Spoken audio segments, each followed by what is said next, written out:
if you had to have somebody build a house on a cliff for your family, and it's on the cliff, and you have to live on this cliff, who do you want building the house? I mean, it's no different. Yeah.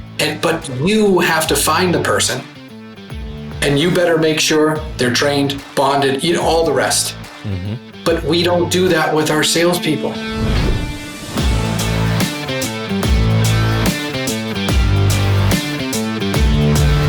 Okay, so Steve, I know a lot about you, but why don't you, for the sake of people that are going to watch and listen to this, explain who you are and why you're important. Definitely not important, but I will. You are important, Steve, because this conversation's important. That makes you my important. Mom thinks so, but at least my mom thinks so. But my name's Steve Heroux, President and CEO of the Sales Collective, and a lot of people ask what we do, and everyone wants to know, well, what's your value prop and elevator pitch and all this crap.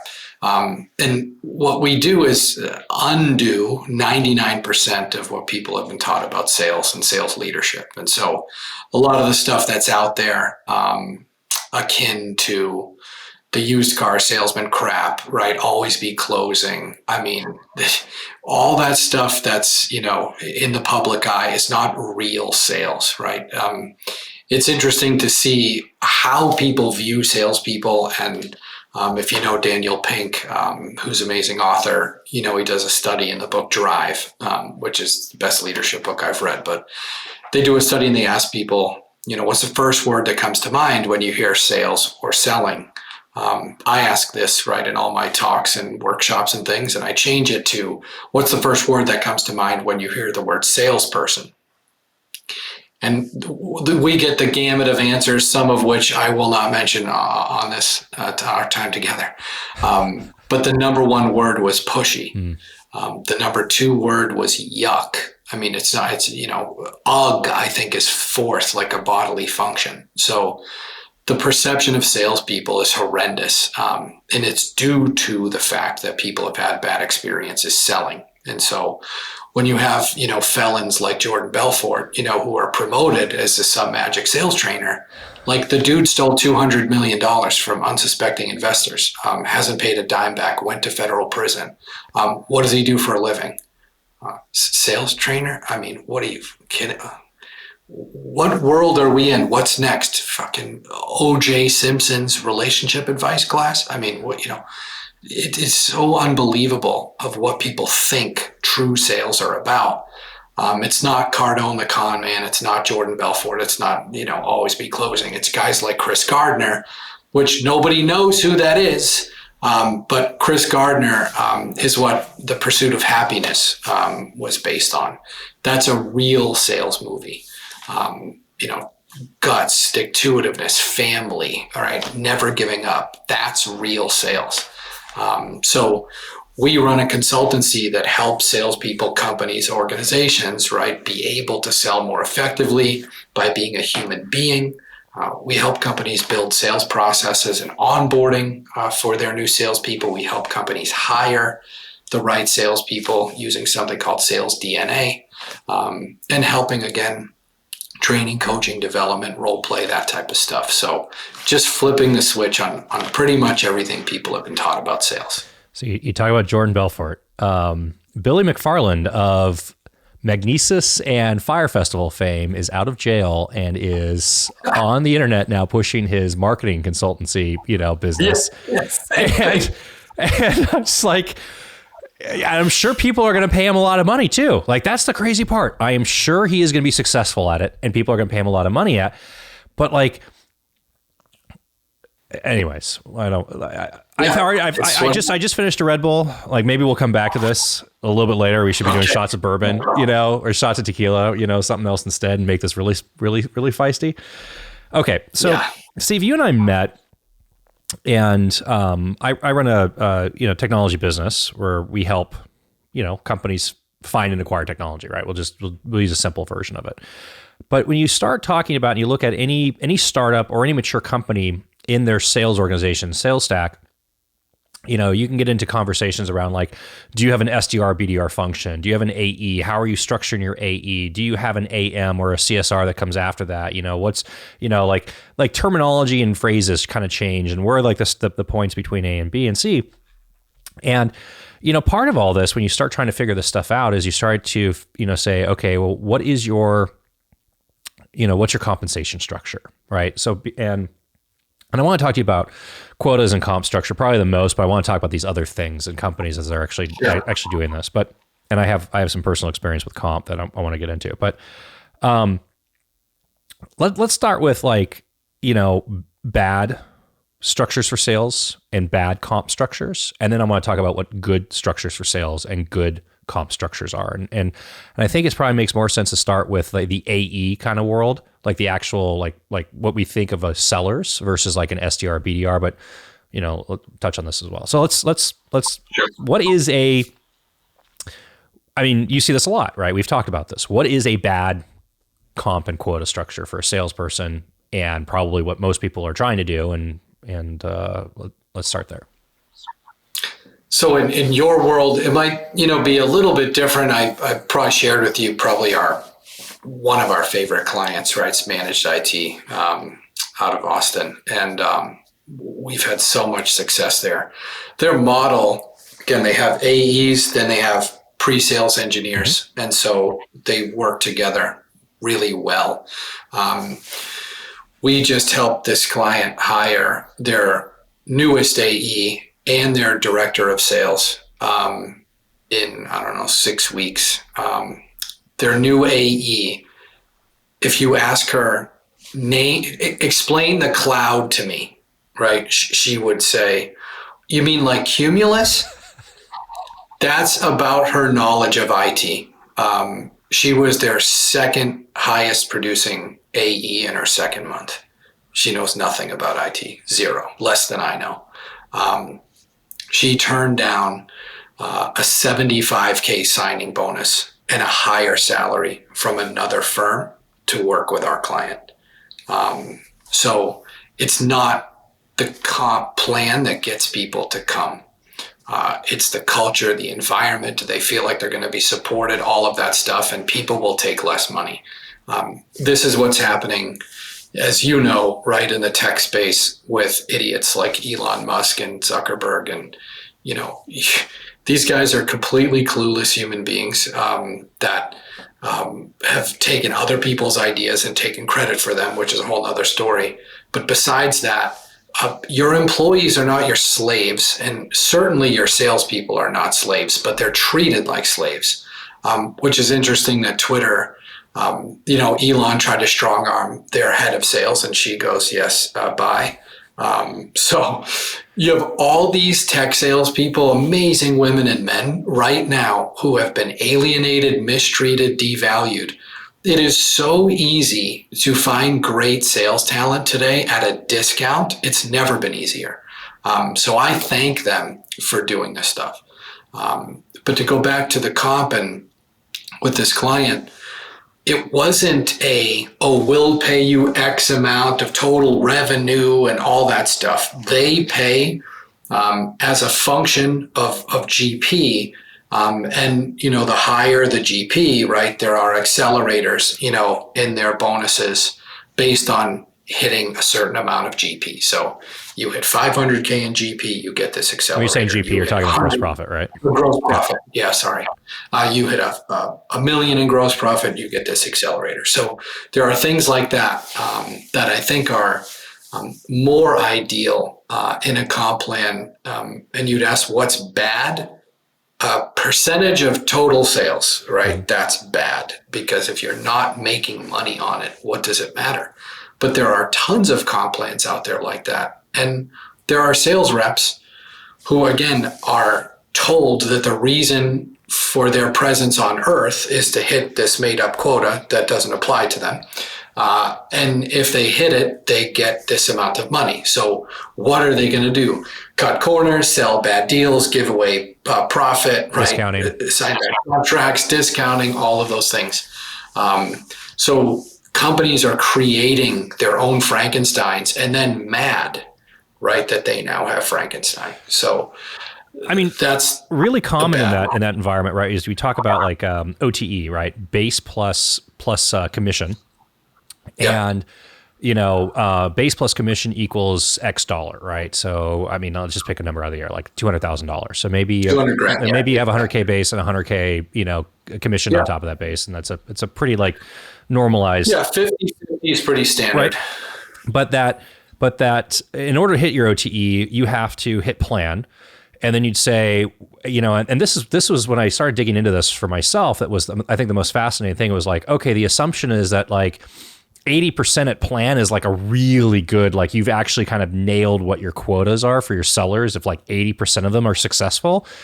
And like above 60% was like considered like you're like, it's still at the higher tier of like you've got an effective sales force. But what's fascinating to me about this conversation around like OTE being base plus plan, plus a variable comp is, and what you just said, and this is what triggered me originally was like, well, what's the quota, right? Like, well, how do you recoup the costs?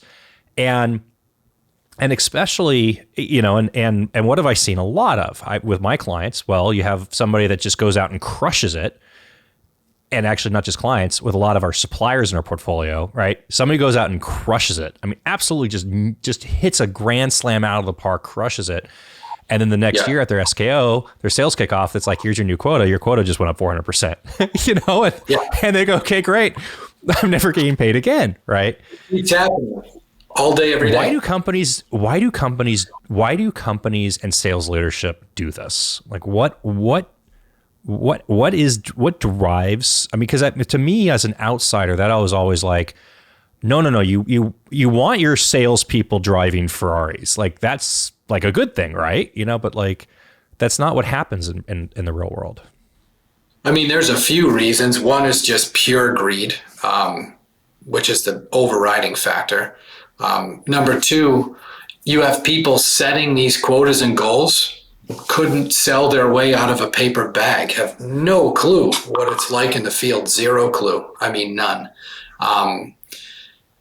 The other part of this, which is kind of weird, I'll ask you this. You're married, right? Mm-hmm. Yes. So either you or your wife, whatever, let's say you're cooking for your wife and you make dinner tonight and she goes, what's this?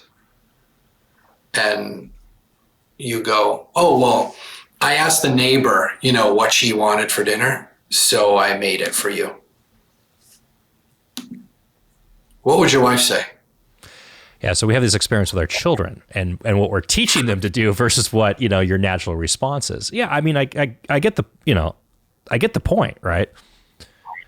So any scenario like that, players on a basketball team don't try to accomplish another team's goals. Last time I checked.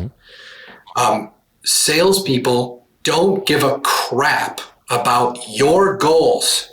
They care about two things, themselves and their families. They don't go home at night and lay down next to their wife and go, honey, I am so excited for tomorrow. Why? I can't wait to raise my company's EBITDA. I can't sleep. I'm so excited.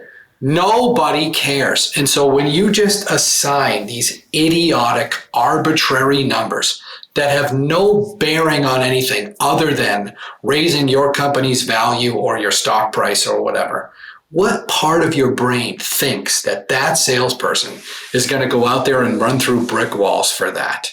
Right? It's just, there's no conceivable reason that a salesperson would do that. But what's worse is that this assumption that all salespeople care about money and commissions and all that stuff, that is a complete farce.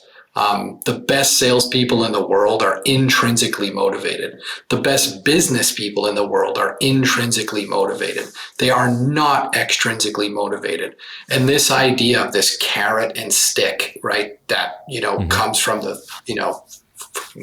1300s, that is not what drives long-term success on sales teams. What that will drive is sandbagging, skimping on deals, commission breath, jamming people into buying who aren't ready.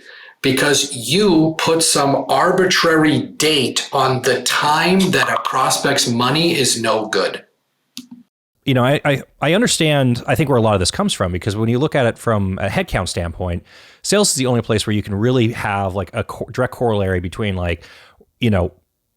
revenue versus headcount expense, right? So if you say, earn your dollars, you got to do this. Right. And so the mentality, you can't do that in marketing, you can't do that in operations, you can't do that in finance. But in sales, you can say, okay, if I go out and hire a salesperson and I pay them X, $100,000, I need to generate Y in order for that hire to be worth it for me, right? And that Y usually is I need to generate $500,000 of top line revenue per $100,000 base salesperson, right? So it's an easy trap to fall into. And then of course you say, oh, I look at my sales organization and I've got, and Susie crushed it. And, instead of her making, $200K this year, she made $500,000. She made more than the SVP of sales, or she made more than the CEO, or she made more than the business owner, right? Because she dominated. And when you think of like a sales plan, in order to make $500K, she probably brought in like $5 million worth of revenue, right? Right. Yeah. But so then the next year, like, oh, great. Now your success bar changes. It was like you were too successful. So now your success bar changes, so that way you can never hit that success bar again, and pat on the back, like thank you very much, right? So reading and looking at and trying to understand and unpacking, going backwards, of like where all this stemmed from, and Jason Lemkin publishes a lot of like what he did at EchoSign, and he had a very interesting comp structure. And now, mind you, I think the majority of their sellers were taking inbound leads, so it was structured a little bit differently, and they were selling at a different ACV, or average contract value, or annual contract value. I think AC. But he got off a quarterly system for their quotas and had a comp plan based around accelerators that was just like, here's how much you. I mean, this is at the same time, now as I verbalize it, it sounds really bad, but like, this is how much you cost. Once you pay for yourself, then gravy kicks in, right? And it sounds like it solves a lot of problems, but at the same time, it seems like it still creates even more problems, because you're like, you're like saying, okay, pay for yourself first, and if you do that, then we'll give you a reward, right? Like that there's something about that doesn't sit with me well either. Yeah, it's a little odd. It's just think about football player. You draft a quarterback, right? Number one overall, and you pay them $40 million, right? How do you ensure that they become successful as an organization? What do? You drafted the number one overall quarterback. What do you do? Do you just let them figure it out? For your $40 million, is that what you do? What do they do? Nutrition coach, mental coach, training, new regimen, new diet, personal chef, one-on-one coaching, practice, role play, game film, practice again, game film, one-on-one coaching. And how long does that continue? Yeah, forever. It never stops. Okay, but that's not what happens in companies. They hire somebody and go, hey, there's the field. Huh? What do you mean? Yeah, I mean, you played football. You figured it out. Oh, by the way, let me show you how the ball is made. Let me show you the stitching and how they put the leather together. Do we have any meetings or anything? No. Well, yeah, we'll have meetings to make fun of you for not performing from the coaching we're not giving you. So we'll get to do that every week. Cool. And are we going to practice plays, or are you going to show me how to hit these certain routes? No. Okay, well, so what kind of coaching and training do I get? Oh, well, we're going to show you how the product works. And then in 12 days, you'll be out in the field. Okay. And then what happens? Oh, well, then we'll get mad at you for not performing, and then we'll blame you. Cool. Where do I sign up for this? This sounds amazing. That's 95% of organizations. So companies used to do this. I mean, now it's not common today, but meet people that worked for Xerox back in the day, or IBM, and it was like IBM. They were hired into a company, and it was like they were hired, and then they went to 2 or 3 weeks. I mean, they were sent off to wherever it was for 2 or 3 weeks. Yep. And they taught them how to sell. Like it wasn't, I mean, I'm sure there was a lot of product training, but and now when I say, this, you can really tell the people, and they're usually like late 40s, early 50s now, they're still out in the sales world because they did this in the early 80s, but it was like, right. Here's what supplies you need in your briefcase. This is how you dress. This is how you say hello. This is how you shake hands. This is how you prospect. This is how you follow up. This is how you create notes. And it was like, and why did this stop? Like, why don't companies do this anymore? I mean, even if it's like they don't want to do it themselves, why don't they hire people and send them off to like sales boot camp somewhere and be like, okay, you're going to, your first 3 weeks, you're going to onboard. And then we say, not everybody doesn't do this. There's a lot of organizations that do this, and you can tell because they're massively successful that they're doing this. The big ones. Yeah, most of the big ones, Fortune 50, Fortune 100. Let's say you are about to hire somebody, their base salary is $400,000. That's kind of a big nut, right? Where you're not just going to guess and hope they figure it out. These women and men spend months and months before they're even allowed to go in the field. Months. And then practice, drill, rehearse, repeat, right? All role play, all of that. They can't touch the field.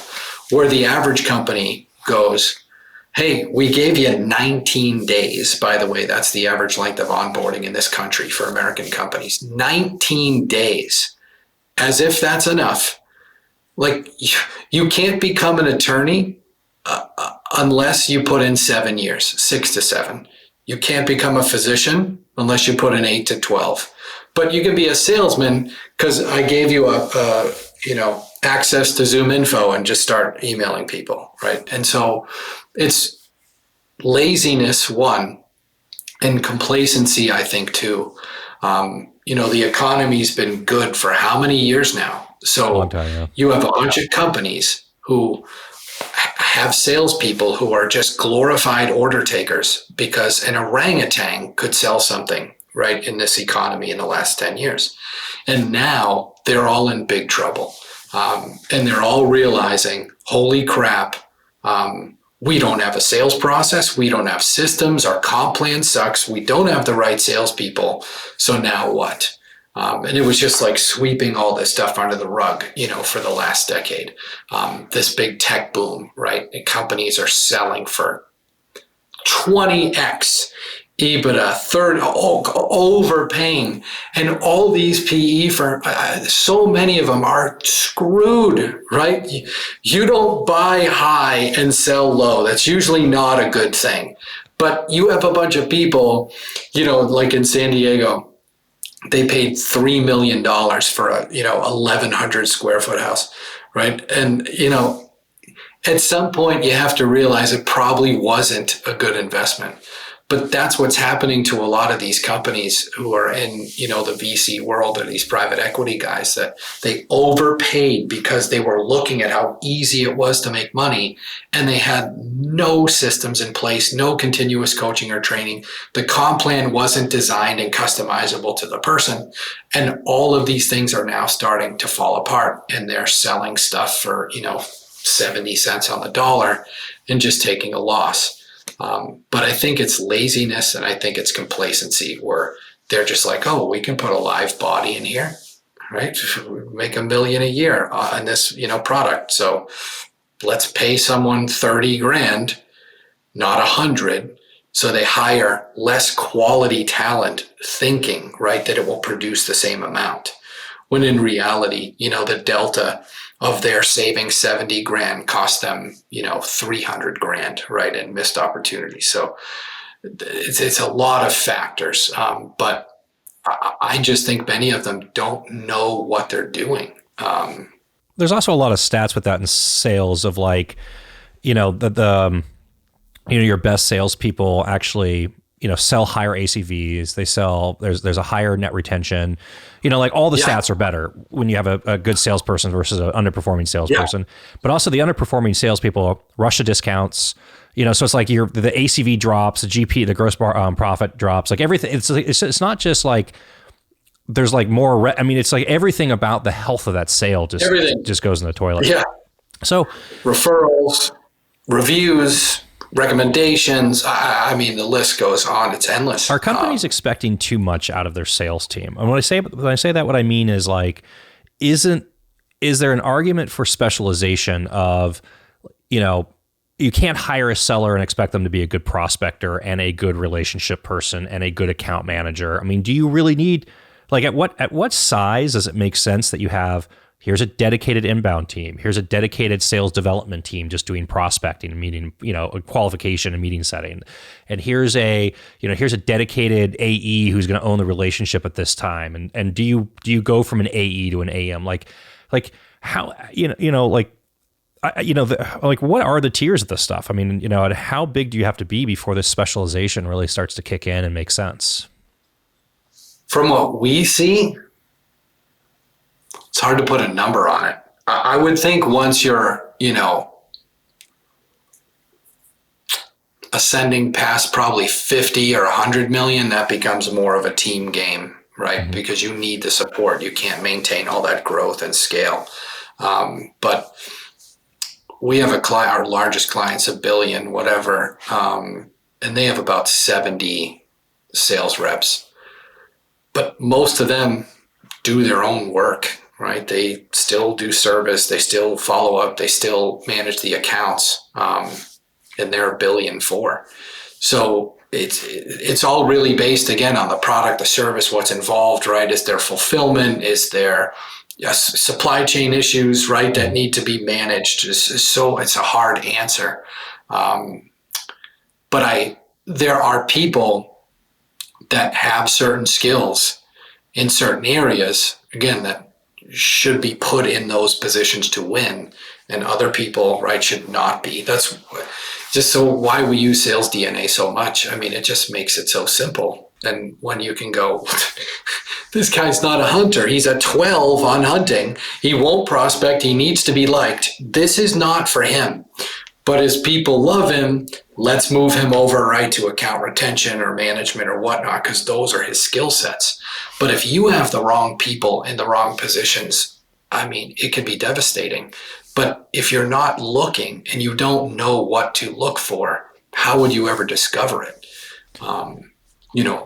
We have several friends and things that are, big into EOS.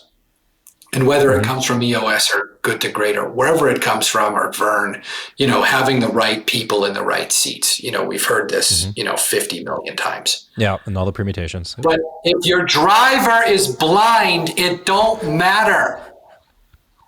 And why do companies not understand this? You can have amazing salespeople. If your sales manager is inadequate, untrained, unfriendly, not a coach, what do you think is going to happen? And that is never talked about. We don't even care who's driving this bus.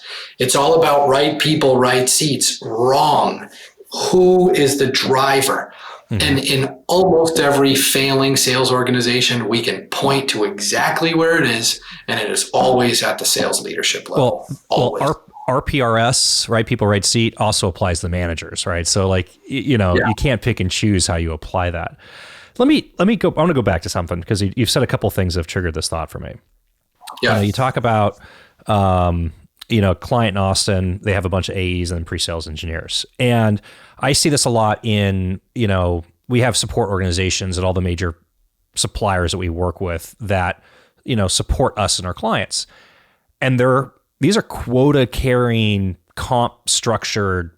And it's always insane to me because, and the same thing with pre-sales, any sort of like sales engineering role usually has a variable comp structure as well. But it's it makes absolutely no sense in the sense that, like, they're not in control of their destiny. Like, if I call up AT&T and say, okay, we've got a client and, it's a $20 million contract. Like the person that is going to drive that business had absolutely nothing to do with that pipeline. But then the next year they're going to be like, oh, you sold $20 million in this one deal. So now your quota is going to be $20 million. Right. And like, congratulations, pat on the back, like it feels, and by the way, so I've always kind of wondered about this of like, is this a conscious effort by these organizations to churn out what they consider to be expensive salespeople and in order to like get rid of like the expensive tier and bring in like, oh, we've just hired somebody out of college at like a whatever base instead, who's now so I've kind of wondered, like, is this like a conscious decision being made of like, this is how we like force attrition without expensive layoffs or severance packages versus just like, we don't know what we're doing, so we just did this because this is how we're like, we're trying to hit this OTE number and this is what has to happen in order for them to have a 200K OTE, right? I think it could be twofold. I think maybe there's some planned obsolescence in there, right? It's possible. But I think a bigger function of that comes from leadership. So again, leadership, right, gets their quotas and targets foisted on them, right, by the board or whoever, right? And so they now feel pressure that, their gravy train's going to end unless we hit this number. So these leaders have had about 0%, right, training, coaching, and understanding of how to lead other human beings in sales. So they think, well, let's just dangle this carrot and let's use fear, intimidation, right, and threat in order to drive production from our sales team, which clearly is not the way to go. And that's why so many top salespeople leave companies and have huge salaries and huge bonuses and give up their stock options all day, every day, because of this method. A second piece of that, if you take Aaron Judge, right, hit 62 home runs last year in the American League, set the record, right, to Yankee, which I can't believe I'm giving a Yankee credit. But anyway, it would be akin to the Yankees going to Judge right now and going, hey, buddy, congrats on the record last year. Just so you know, you got to hit 73. Yeah. What? Yeah, 73. What are you talking about? Well, that's the made up number we have. You got to do 20% more than last year. That's what's happening to salespeople. And it's clinically insane to do that to someone. When in reality, if somebody blasted through their goals, quotas, metrics, dreams, whatever you want to call it, you want them to repeat the behavior. You don't want to reduce the chances that they repeat the behavior.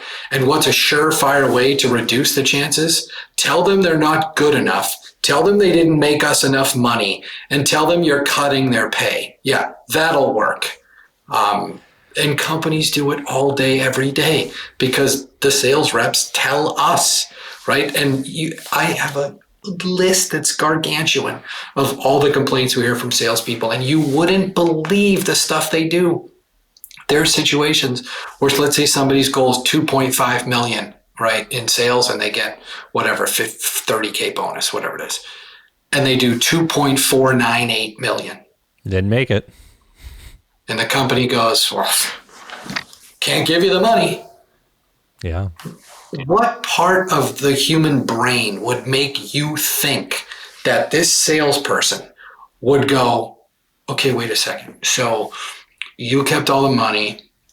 You guys made 750 grand in profit. Yeah, I don't deserve that. And they wonder why people leave.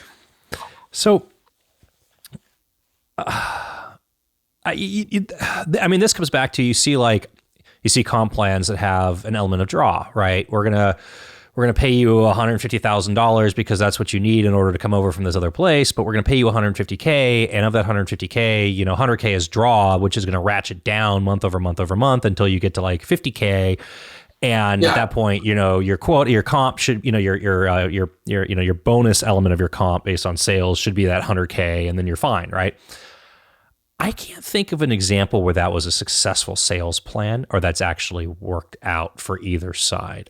And so I So intuitively, it tells me, okay, there's something, I mean, like you have to do something different, right? But then you get back to this like cycle, which feels like from a fear and risk standpoint of like, we can't risk hiring somebody at, $12,000 a month and, with all so $15,000 a month after all their overhead and like, they don't produce. Cause if we hire them for $15K and they don't produce, like, we blew it. Right.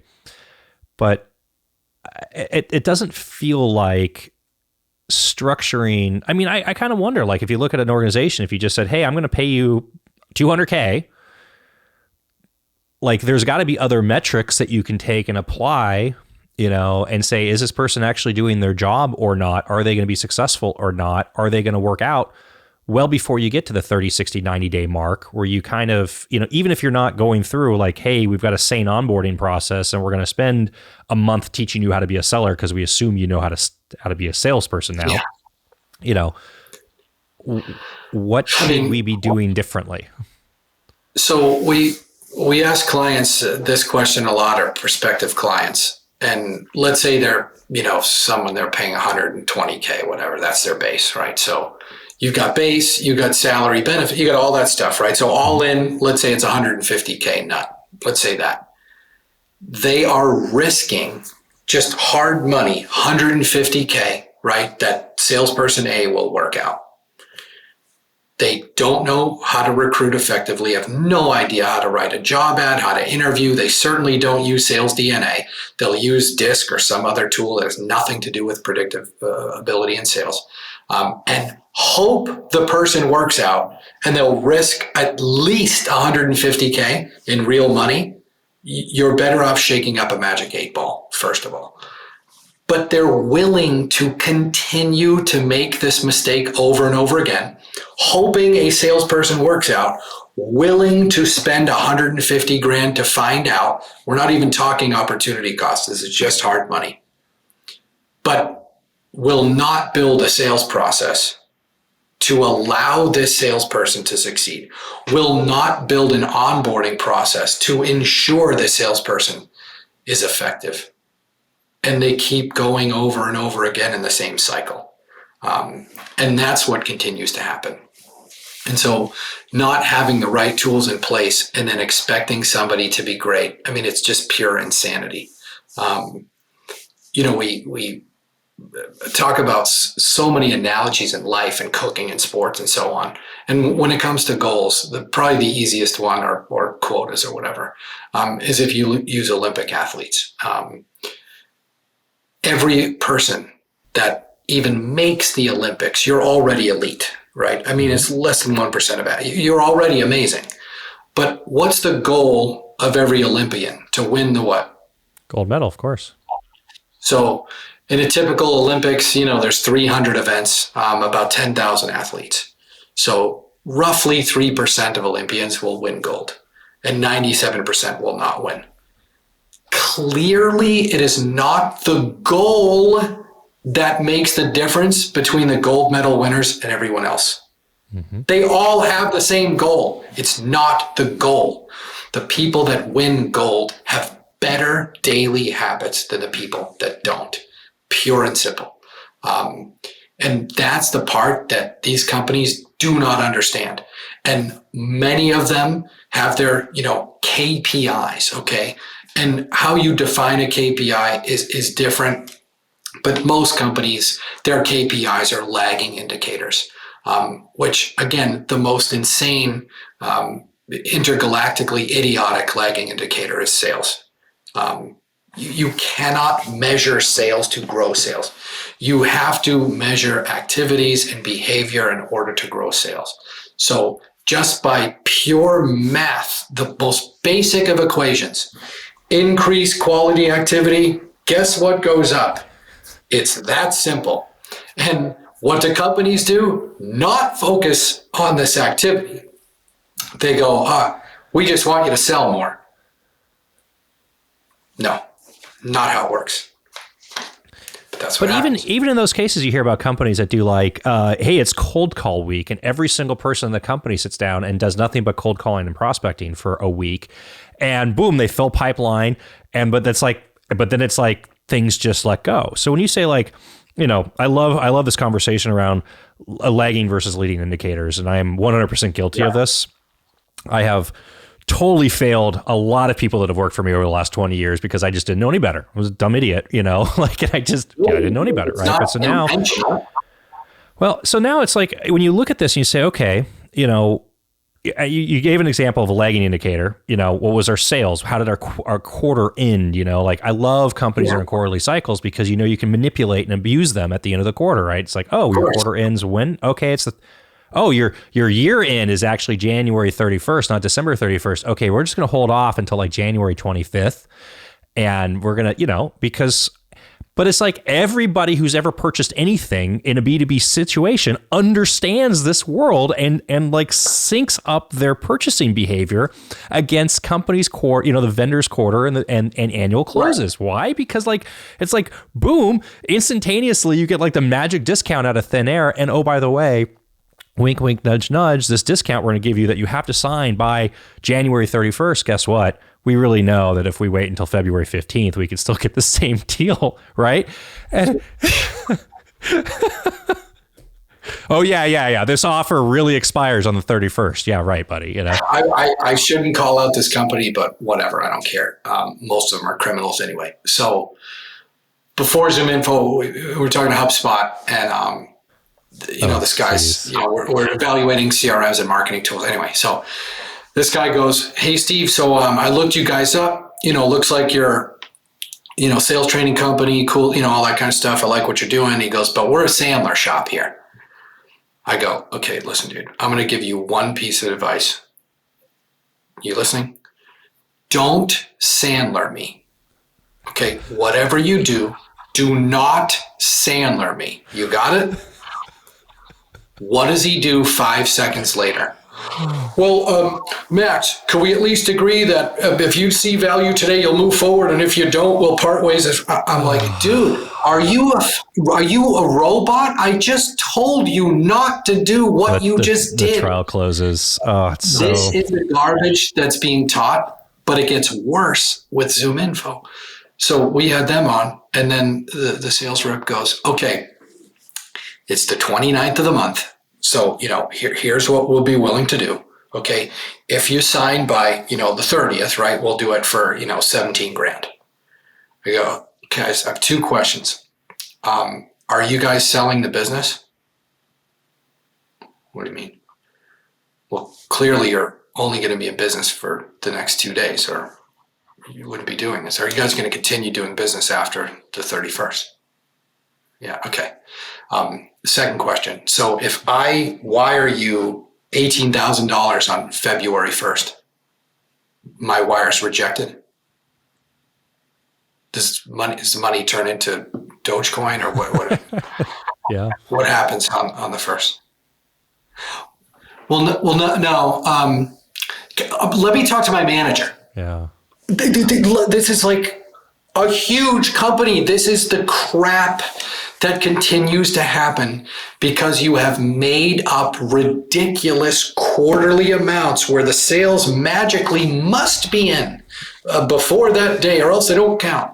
Well, so these companies go, "Hey, let's arm wrestle all our clients into buying before they're ready." And, in order to do that, we'll probably have to discount, which will set us up for failure because every future contract, they'll want the same discount, and then they'll have that over us. Yeah, that's a good business strategy. Let's do that. I mean, a lot of this stems from public companies that have to issue earnings that then, of course, want to juke their quarters because there's MBOs attached to them.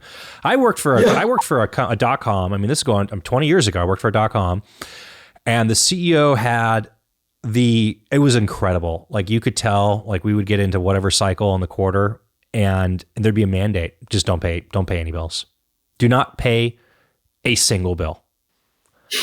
And there'd be like a span of like 4, 5, 6 weeks where like finance was not allowed to release a single check. Now, of course, it caused all sorts of problems for the business, but it didn't matter because the quarter numbers were good. And then the quarter would close. They'd release all this money. They'd issue a correction to like the previous quarter that we had to restate everything. So then the next quarter was clean. And you're like watching this, and you're like, how does this function in the real world? There was another version of that we did that was insane to watch also. I'm trying to remember, but it was like, but you could see it was like, show me incentives, I'll show you behaviors, right? Like what's the version of that quote? So this is why I like Jason and what Jason was saying of like, there wasn't a quarter, it was like monthly behavior. And he was trying to solve, and I think he did solve the first part of this issue around like, like every month is still its own month, and you kind of like avoid people like, all this different stuff. But what are good leading indicators? Like, how do you start to right this ship? I mean, and we'll start with the leading indicators and activities and habits, and then we'll go from there into like, how do you restructure your sales organization? Yeah, I mean, we call them quality at bats, and it's very simple to understand. You don't need to know anything about baseball, but when you go up to the plate, if your only goal is to hit home run, you're going to strike out. Mm-hmm. The goal when you go up to the plate is to have a quality at bat. What does that mean? Well, based on the situation you're in, maybe it's moving the runner over. Maybe it's taking 30 pitches. Maybe it's hitting the ball up the middle. Whatever it is not outcome based. It is all based on having a quality at bat. Doesn't even mean you touch the ball. You could make the pitcher throw 40 pitches, but he's out of the game in the 6th inning. You were the most important player in the game, and you did not succeed, quote unquote. Mm-hmm. So the goal is to have as many quality at-bats in a game as possible, and if all your players have quality at-bats, you win most of the games. Not if all your players try to hit home runs. We know what happens. So we took that concept and we changed KPI to DPI, right? So we call them daily performance indicators. So what are the things a salesperson should be doing every day? And all they need to do is that. That's it. Nothing else. And so what are DPIs? We have this little thing we call Daily 100, and every quality at bat is worth a certain amount of points, right? So let's just say somebody's an outside sales rep and they have to make 50 dials a day, right? One dial is 1 point, right? Maybe they're in software and, one of their DPIs is executed demos, right? You got to have, 2 demos a day, and cool, those are worth 20 points. Thank you notes, client contact, follow-up calls, moving someone from one stage to the next. That could be, right, a DPI. But you want your salespeople feeling good when they leave the day, not horrible, not inadequate, not fearful. And if you use the progress principle in the way that you teach salespeople, they're going to leave happy. They're going to come in happy. But all I want my team doing is having quality at bats. That's it. Can't control the outcome. If I hit the ball hard, I hit a rocket down the third baseline and the guy makes a diving stab at third. That doesn't mean I suck, but that's what I'm told in sales. And it's the reverse. It's the polar opposite of what you should be doing. Because if you tell the guy he sucks and you put pressure on him, he's going to strike out on 3 pitches the next time he's up at the plate because he's got you in his head telling him he's inadequate. And that is what happens on future demos when people are made to feel like crap because they didn't sell something. And that's the key. And every client we've ever had that's put in DPIs has increased sales. Every single one. So I love this concept. And we've talked about this before. So then it goes from, you have to figure out what the DPIs actually are and how it comes up to your business. But then the second thing that we've talked about is like, if you've got a target of 100 and you've figured out, what those things are that equal 100, right? Yeah. And now you're looking at your sales organization, you're saying, okay, on a trend line, are you hitting 100 every day, right? And if you're not, why didn't you? And it's not like you missed it one day, but like if you're not, then what's going on? And if you're over it, great, you're going to be even more successful. But it becomes like a much more tangible, like today I did the work I needed to do today. And yes, I think those are one of the biggest misses I had for a long time was really understanding, could you actually explain to your employees, your team, what their job was? And a very concrete like basis. And this is across the entire organization. Like your job is to do these things. And if you do these things, you're doing a good job. Right. So I love this idea. But so now my follow-up for you is, beyond trying to figure out what the DPIs are for your business, how long does it take you to ramp a salesperson into this? Now, if you show up and you say, okay, we've got a ton of, not that we're using like a Zoom info and we're just giving you a bunch of leads to prospect, but we actually have some sort of pipeline that we're going to give you. It still is going to take them time to ramp into this. So how do you ramp a salesperson into this, and how much time are you assuming before that salesperson should be successful? And when I say successful, I'm not saying successful in terms of generating closed business for you, but successful in terms of executing the sales process as you've defined it, so that way they can then build success. What does that look like? So if we think about why we teach this, physiologically, people have different answers when we ask them, how many days does it take to form a habit, right? People have all their different answers. They use the Gladwell thing, 21 days, right? Which is not a chance in hell. It's 21 days. So the study that I like to point to is from the European Journal of Social Psychology. It's from the 50s or 60s. It says 66 consecutive days of doing an activity, right, will therefore increase the likelihood of it becoming a habit. So you have salespeople, sales managers, CEOs, whatever, who've never done any of this ever in their life. And so it's physically impossible, mentally, psychologically, scientifically, to assume that they would somehow adopt this within a week or two. So it is at least 2 months of doing this before this becomes a habit. One of the people in your Vistage group, our buddy, okay? And when I went to his office right after we put this in, it gave me the most joy probably I've ever had in my life. I saw some of the reps, and they had 3-ring binders or whatever on their desks full of their daily 100s. And one of the people who adopted it was probably going to be fired when we first started working with them. In less than a year, she won their Salesperson of the Year award. And it was mainly because of that. Those are her words, not ours. So it's just like anything else. Most companies, and you know this from our group we're in, people will see a good idea and they'll go, oh, I'm going to drink water. I'm going to drink 70 gallons in my body every day, right? And you do it for 3 days and then it's done. Let's go on to the next thing. Oh, you know what? I'm on bulletproof coffee. I'm going to do that now, right? So you go from thing to thing to thing. You've never done one thing in your life for 66 days in a row, and it's always on to the new shiny object. So it takes a commitment from the company to be willing to do things differently than they've done. And it's quite a simple equation. If you track the DPIs, even just for 2 weeks, you'll see a dramatic improvement in activity. But the mistake most companies make, and you know these, they're called QBRs, right? For those of you listening, right? Quarterly business review.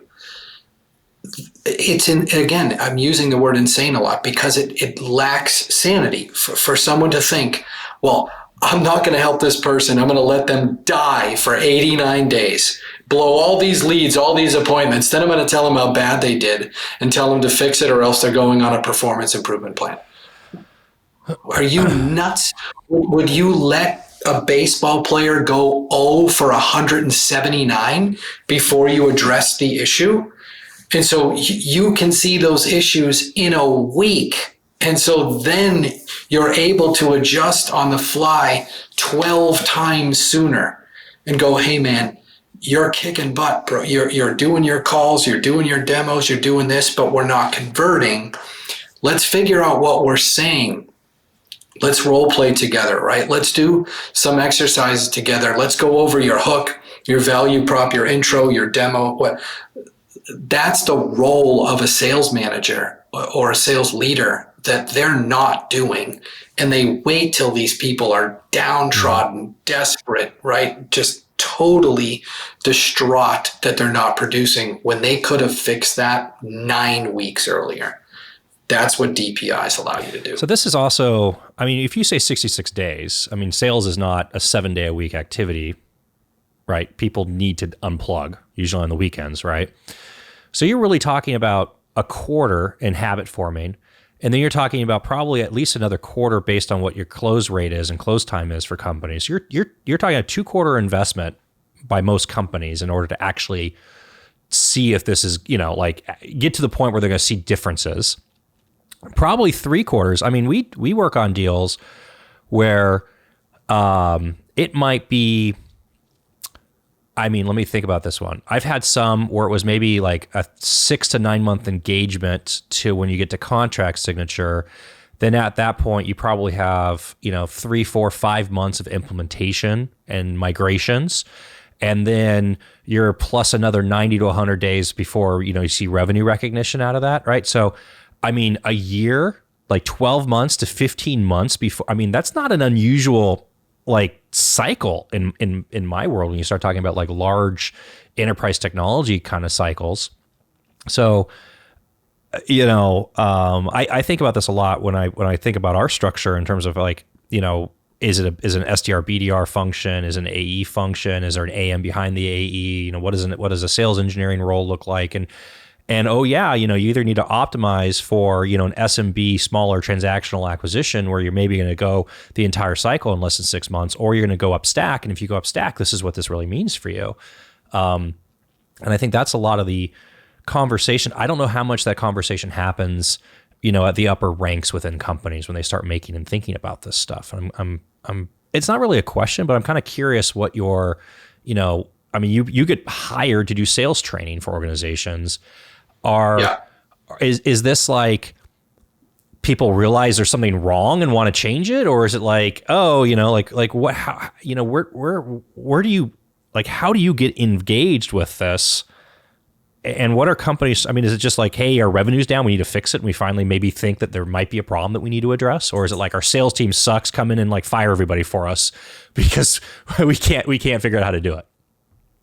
Yeah, there's so many functions of it, starting with hiring the wrong people, which is what the biggest challenge is. You've got to start with great people, which is why we do DNA. But other than that, let's say you do start with an amazing person. There are 97 on DNA, and you put them into an organization with no accountability, no coaching, no habits, no nothing. They're gone. So and then the organization will blame the salesperson. So again, we got a turnover problem. No, you have a you problem. But until it becomes a real major pain, like we're losing vendors or we're losing our long-term employees or profitability's down, or until it really hurts, that's when people start to address it, which is unfortunate. And if you think about sales in terms of culture, we talk about culture a lot, this in our group and so on.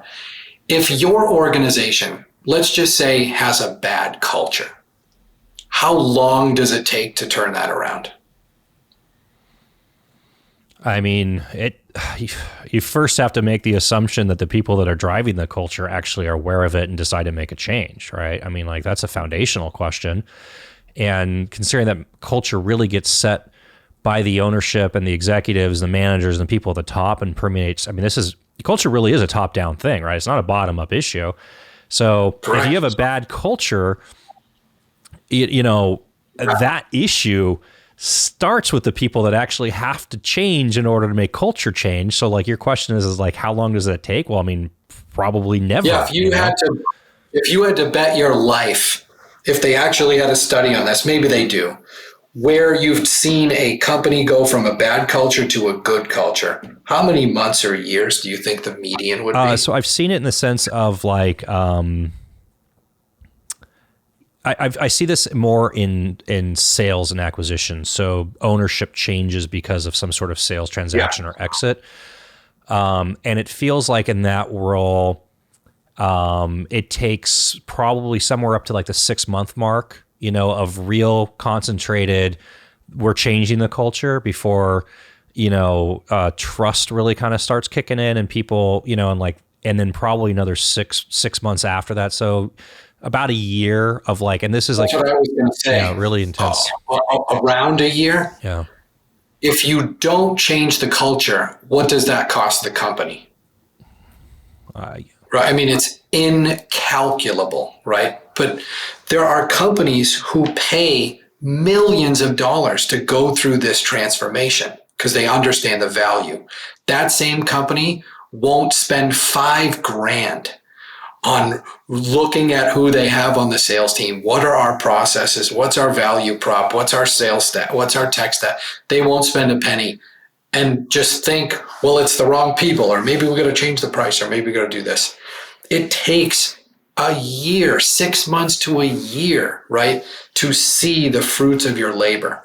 Same with culture, right? So when we implement DPIs, sales DNA, detaching from outcomes, all these things, it takes a while. It is not like we bring in the magic selling system from the 70s and that's going to fix our shit. No, that doesn't work.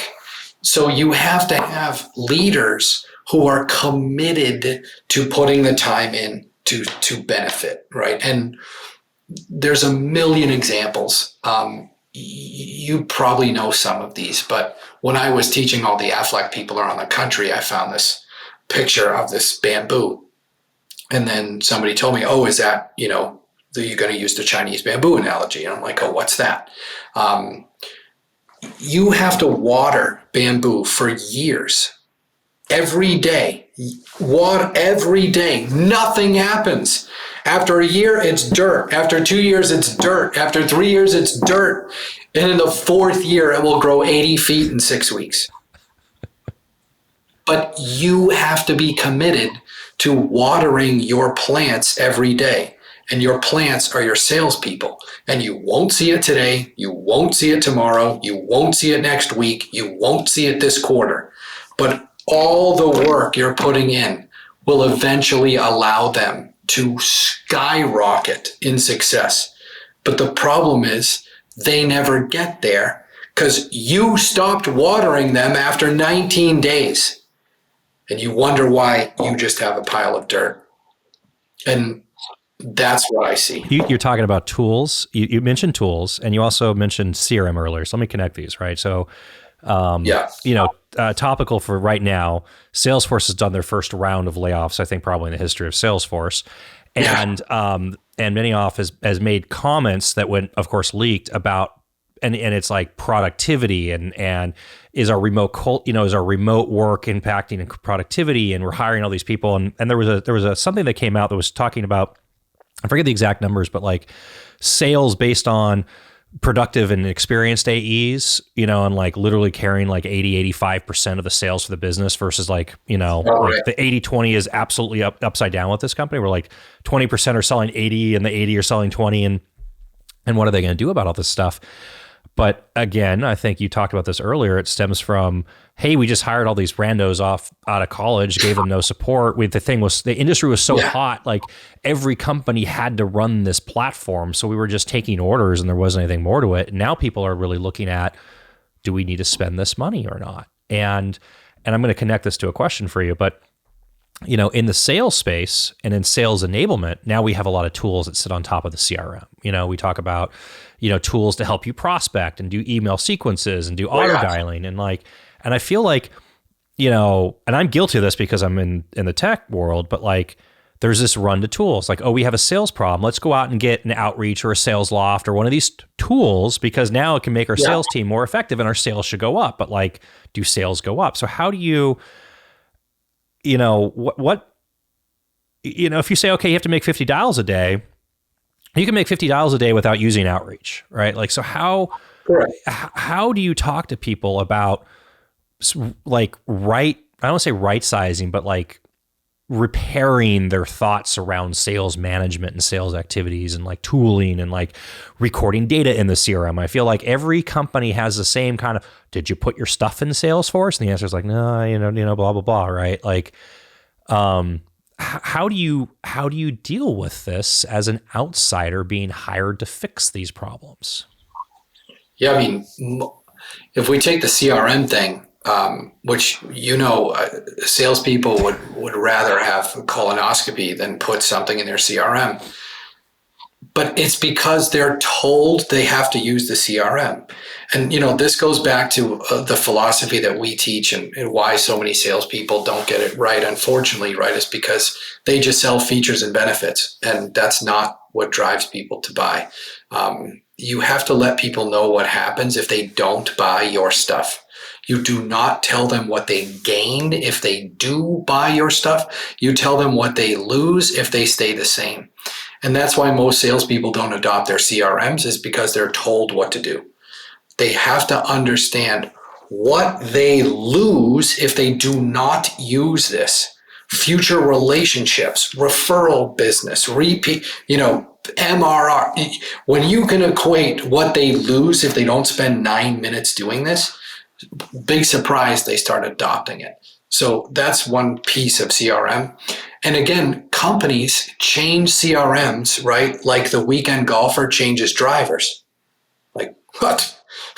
Must be the driver. I don't like the head on that ping. It's not the driver. But they think, well, we'll get Salesforce. Well, now we'll do HubSpot. Now we'll do Pipedrive. Whatever. It's you. But in terms of the technology, there's already this,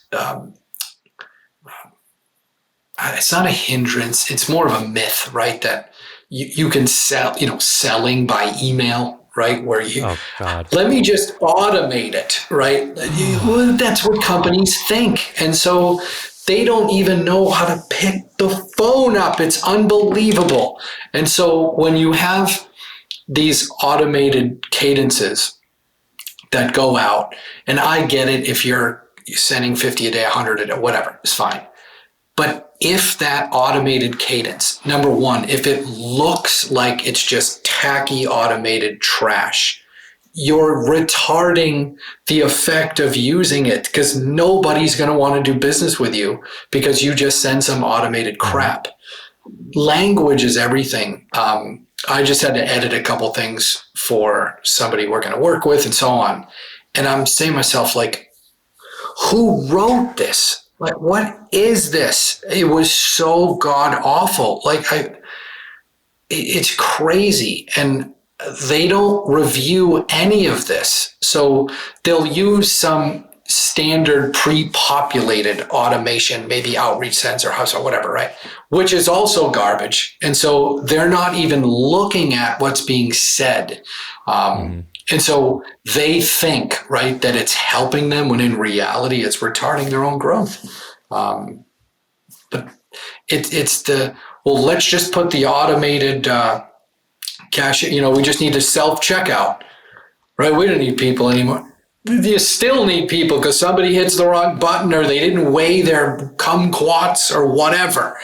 And you cannot just brush under the rug investing in your people and role playing and developing and coaching and actually doing something, right, as a sales leader, other than drawing up thermometers on your wall and seeing hey, everyone, let me send you out the charts of who's doing what, and this will drive people. And it's just stuff from the 70s, man. It's crazy. Gongs when you close a deal don't work. You can't go have a giant gong in your office.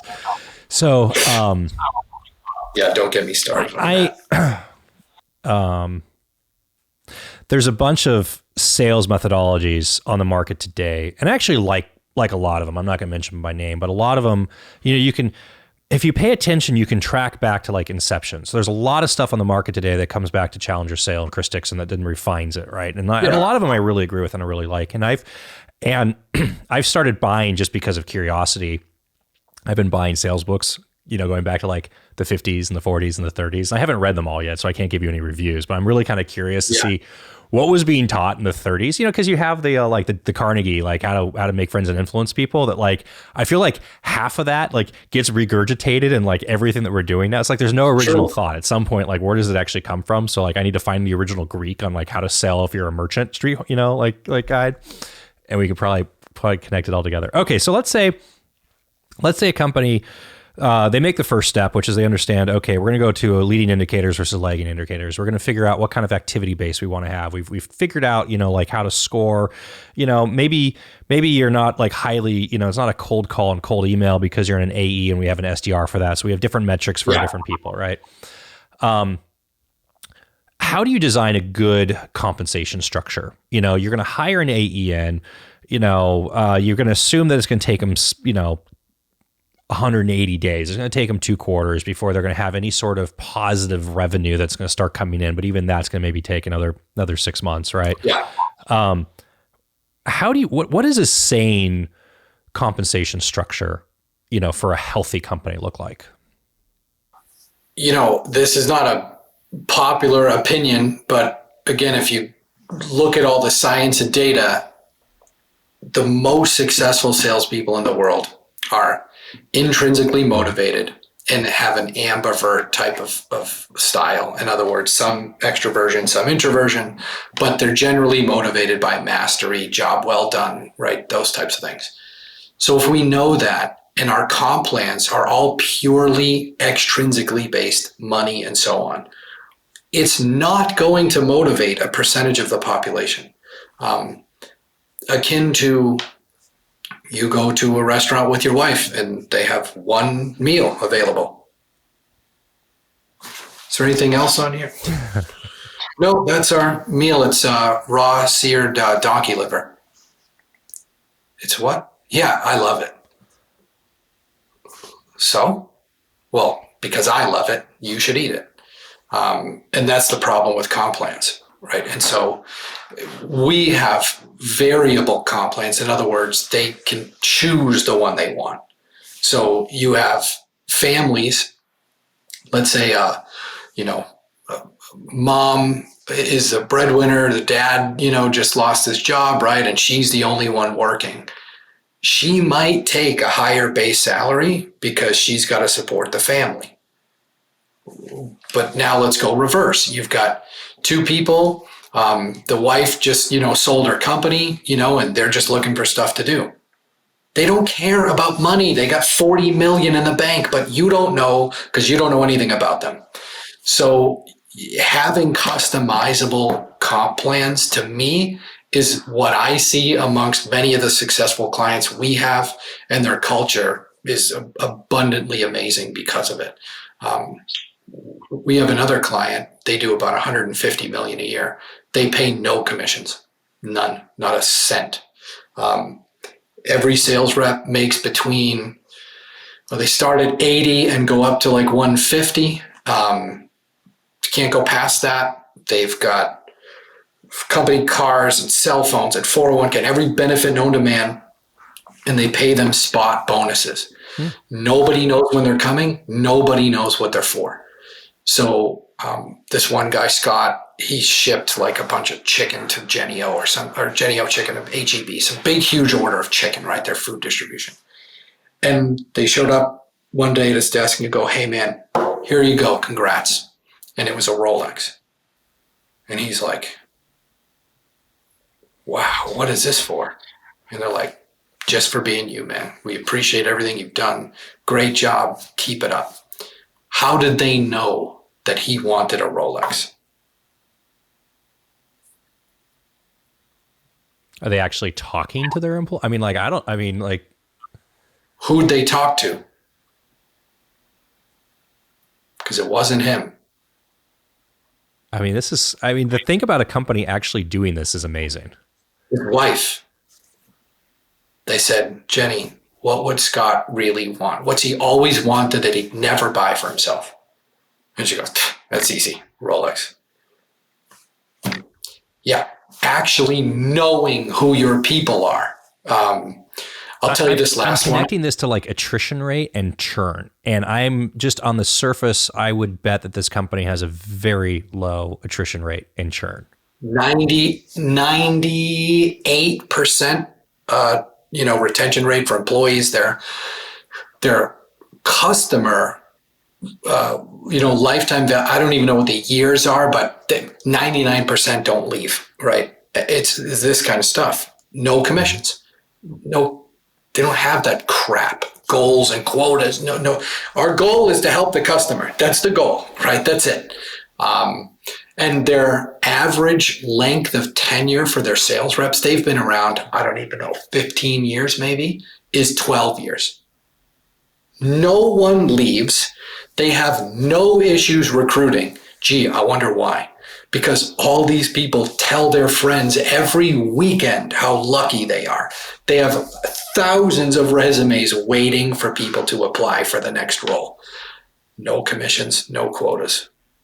Yeah, sounds like a great place, right? Doesn't mean it's you have to do it. It just means that you can do it in a non-traditional way and have success. And otherwise, this comes back to like the whole variable comp component of it, which is,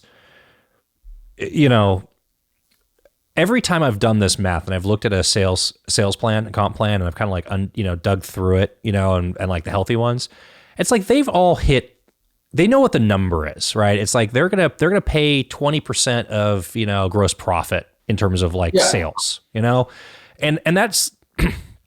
I mean, 20% just seems to be like the magic number that when principles apply. Right, when you unpack this stuff, any kind of math that you work out, like, oh, we're paying an SDR based on an MQL or an SQL and like a meeting set or whatever the thing is, you still get back to the same point, which is like, we know what our percentage is. And I've kind of always wondered of like, you were talking about gross profit earlier of like, why don't more companies just do this? Just say, hey, look, we're going to pay you. If you've got somebody who's motivated by, I want to make as much money as possible, like it's pretty easy to figure out, like I'm not that person, right? Like I fit into this other category. I'm way more driven by like, oh man, I just like, even if you don't get a pat on the back from like the client, but like knowing like, I just did something that's going to make the difference for this company. And like when it actually clicks in, the people that it's going to matter for aren't even going to know I was involved, right? Like it's so far removed from like, that kind of thing. And a lot of those times it's like, I'm going to do very well, right? I'm going to make a killing off of that. But like, it's not like, oh, great, I'm going to go out and buy myself a car, like it's not, it doesn't connect that way. So, I mean, I get what you're saying with that, but like at the same time, the income is a byproduct of success, right? So if you're successful, your income should increase. Like you should have like the bank account to show that like you have done good work. So how do you connect this and give that back to, your sales team of saying, you are really good at your job. We've made a ton of money off of you. You're driving a Corvette that we paid for or whatever it is, or we've given you Rolexes, but like how do you actually connect a sales plan and variable comp back to, GP in a same way that's not quarterly motivated, that's not, all these evil things. So if okay, to cover this person's nut, right, they have to do $1 million in sales. Let's just say that's your math, right? Your all in OTs, 200 grand, or they got to do $1 million, whatever. Just say that's the case. And we know we need them to do $1 million. Let's say that's the case. How do we ensure that they have the best opportunity to generate $1 million? Well, what I can tell you the answer is you need to do $1 million. And if you don't, you're going underperform. That is not what will generate the $1 million. Wanting them to generate the $1 million, that don't work either. Right. Them writing $1 million on their mirror, that don't work either. And having them fill out a big Happy Gilmore check. What do you want to write this year in business? I'm going to put this on my wall and do a vision board. That don't work either. So what does work? Investing in them. If you had to have somebody build a house on a cliff for your family, and it's on the cliff, and you have to live on this cliff, who do you want building the house? I mean, it's no different. Yeah. But you have to find the person, and you better make sure they're trained, bonded, all the rest. Mm-hmm. But we don't do that with our salespeople. Like, if I want my salesperson to sell $1 million, I'm going to teach, train, coach, invest, role play, practice, inspect what I expect, do it again, monitor, encourage, support. That's not done ever, or in very rare cases. And then companies are mad that the person didn't write $1 million. That's where all the effort and time goes. I mean, just thinking about that from like, you've just been hired into a company and you've got to go sell $1 million with a blank, right? In order for like that kind of number, like, to me, it like immediately doesn't elicit like, oh, I'm going to go out and sell $1 million and maybe hugely successful. But at the same time, if I went out and sold $1 million, show me the money, right? Like so how, again, we're talking about like, how do you design this? So now you're a healthy organization, you're doing DPIs, you're bringing training. The training isn't like, hey, here's how you conduct an effective demo. You've got the ability to do like coaching and like stuff. It's, and like, again, you tools or no tools, right? Whatever it is. Right. Yeah. But then you say, okay, great. Steve, you're here, you've been here for 9 months now, you're hitting your stride, right? Like, this isn't, we're going to show up and give you a Rolex, right? This is like, how do you design a comp plan? Because Steve, you came in and you said, hey, I've got money in the bank. I've got, healthcare for my partner. I don't need this stuff. What I want is what is the lowest base that you can give me? Oh, you're legally required to give me $24,000. I want $24,000 and I want a piece of everything I do for you. Like, how do you build that comp plan for that personality? So this is really the whole thing. If you don't know who that person is, you can't build the comp plan. Mm-hmm. Again, if I'm making you dinner for you and your wife's anniversary, I'll probably need to know what you like to eat. I should probably know whether or not you're a vegetarian and have any food allergies. Right. I'm not going to cook what I want. And so if a organization does not have this data, how could they possibly come up with a meal to satisfy their person? That's why, to go back to it, I wish I owned it, I don't, but that's why we use Sales DNA. We can tell you in 5 seconds, are these people extrinsic, intrinsic, altruistic? What do they love to do every day? What are they good at? And we can craft DPIs around those skill sets and or craft the comp plan around what they want and what they're driven by. It's not like most of the clients. But when you do personality tests, assessments, right? And this is right. But this is again, my brain works by like really crude associations to some degree, right? So it's not a personality test, but it's an assessment that's, like you would take and say, okay, this is the sales version of a personality assessment to some, so that way you can put somebody into, are they, how does this person actually group, right? Because what you're looking for indicators that's going to group, your sales team into a, some sort of category. Like, I know more about this person now because they fit into this behavioral pattern, right? And this is what's going to motivate them. And so I don't know, I haven't gone through the sales DNA. I probably should do it. But like sort of. Because the motivation piece, okay, that's just superfluous. That is just a tiny piece of understanding what drives them that will not lead to their success. What leads to their success are understanding what's living in their brain.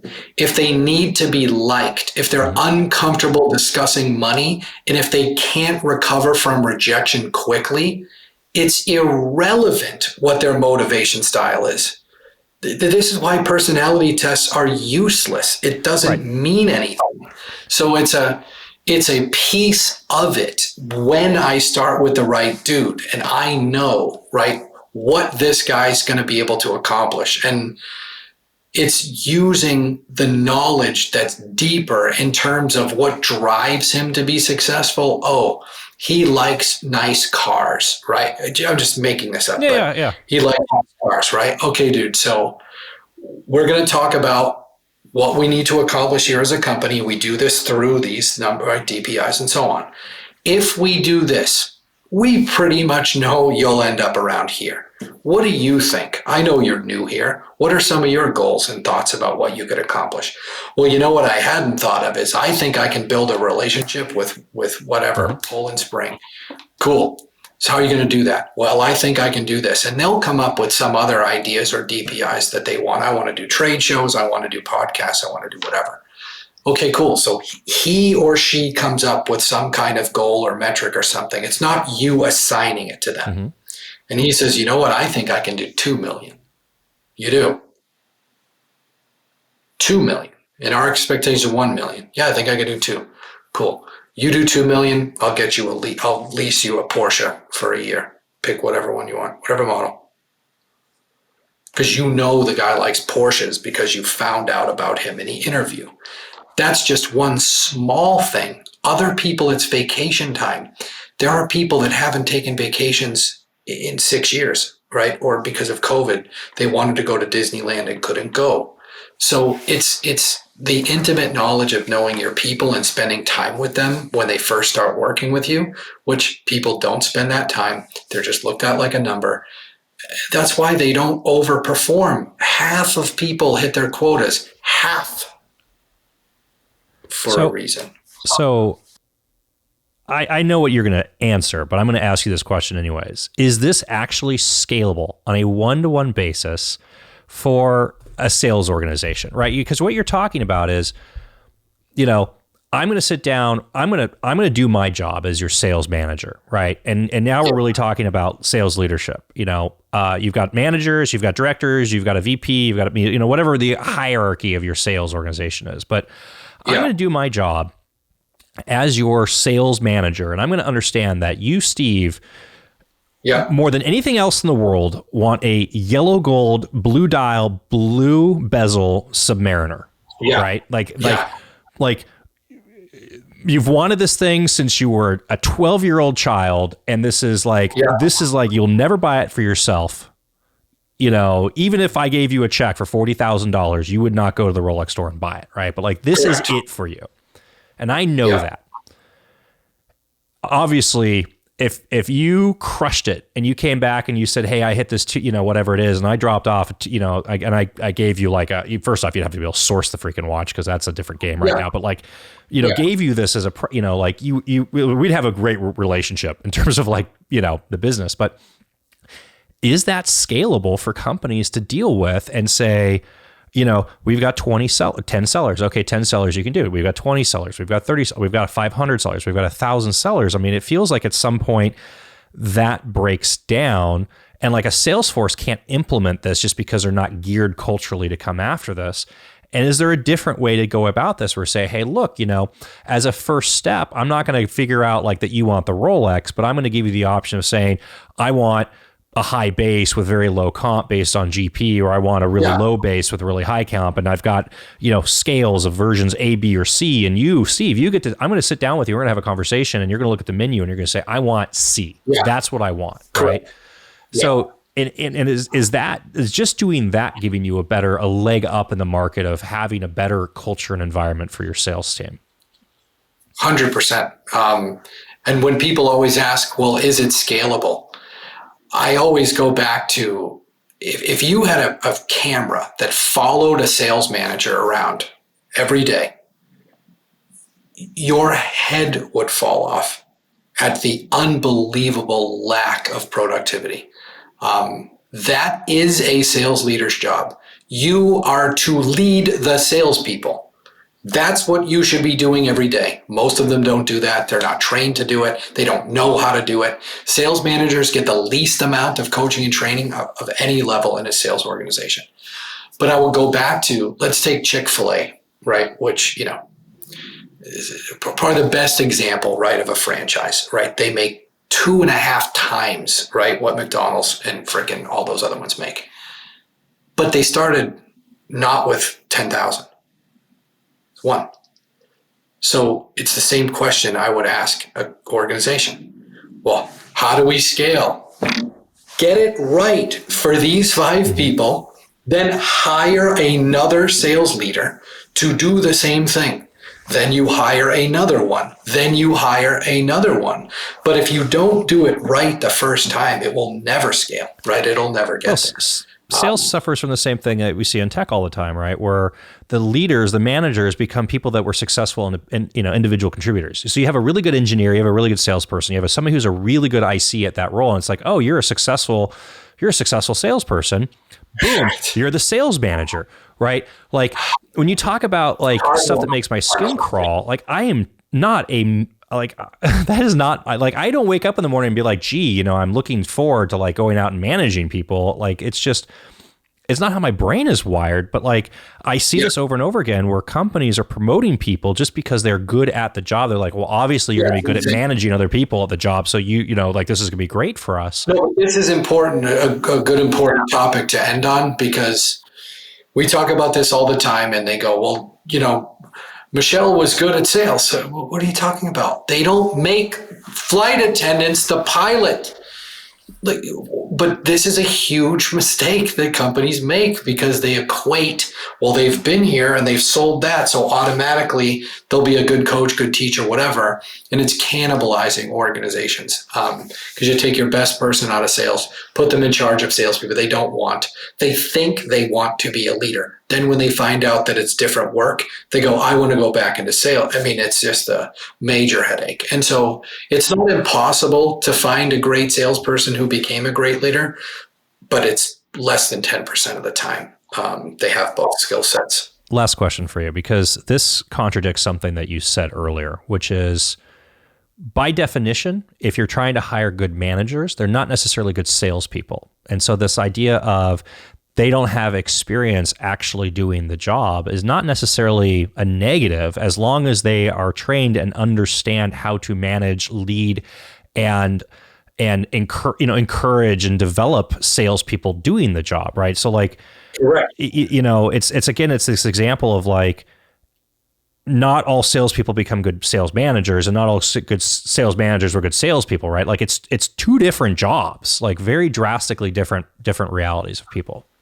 Two different jobs, two different tests. That's why we have sales manager DNA and salesperson DNA. Okay. Completely different tests, completely different metrics. When we train and coach organizations and we train and coach salespeople and sales leaders, completely different curriculum, completely different everything. Bill Belichick's never played a down in the NFL. It doesn't mean anything. But are there coaches that were good players? Yeah, but there are a ton more Magic Johnsons who are unmitigated disasters, right, as coaches, right? Best point guard in history, worst coach the Lakers ever had. So you have to be able to identify and understand what tools, traits, and styles people have to be able to take on that role. Sometimes they do come from the sales ranks, but oftentimes it's not somebody who was the top performer. And that's across every sport in history. Look it up. Very few people like Michael Jordan are great coaches. Steve, next time we do this, I'm going to schedule like 4 hours, and we're going to do it in person, and we're going to have some kind of alcohol, and we're going to get really crazy with this. But in the meantime, I said, thank you very much. This is fantastic. I really do think that this applies to so much more than just sales. I mean, because what you're talking about at the core really is organizational health, and like, how do you approach building a company and an organization at different levels, right? Because a lot of what you're talking about, you can apply to your finance team. You can apply to your operations team. I mean, this not what motivates people and how to take care of them isn't a sales only centric thing. And the more I think people really understand this and get into this, probably the better off we'll all be collectively. Yeah, thanks, man. I'm excited. I'm always happy to talk about this stuff. And again, half the people think I'm nuts, which is fine, right? That's good, because I think they're nuts. So what I do know is that if you keep doing what you've always done, how could you possibly expect, right, to grow and scale and expand beyond your horizons? It just doesn't make sense to me. So sometimes, hey, we know what you've tried has accomplished this. What's the worst that happens let's try this. And if it sucks, you can go back to this. But it's being willing, right, to take that risk. And what do we really lose? Nothing. But what can we gain? Everything. Awesome. Thanks, man.